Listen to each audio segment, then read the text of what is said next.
রাসূল সাল্লাল্লাহু আলাইহি সাল্লাম জন্মদিন উপলক্ষে কি করেছেন হাদিসের মধ্যে আছে।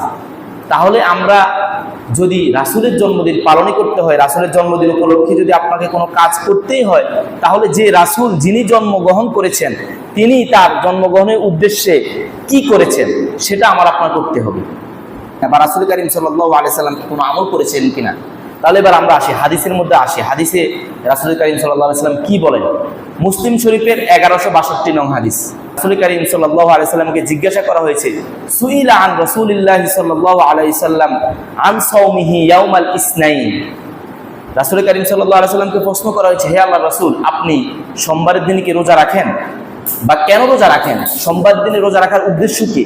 তখন রাসূল কারীম সাল্লাল্লাহু আলাইহি সাল্লাম উত্তর দিলেন, হ্যাঁ, আমি সোমবার দিন রোজা রাখি এই কারণে, ইয়াউমুন উলিদতু ফীহি, সোমবার দিন এমন একটা বিশেষ দিন, এই দিন আমি দুনিয়াতে আগমন করেছি, এই দিন আল্লাহ তাআলা আমাকে দুনিয়াতে প্রেরণ করেছেন, এই কারণে আমি সোমবারে রোজা রাখি।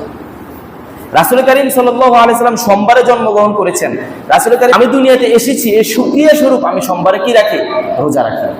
আরো রাসূল কারীম সাল্লাল্লাহু আলাইহি সাল্লাম বলতেছেন, বুয়াইস্তু ফীহি, এই সোমবার দিনেই আল্লাহ তাআলা আমাকে নবুয়ত দান করেছেন।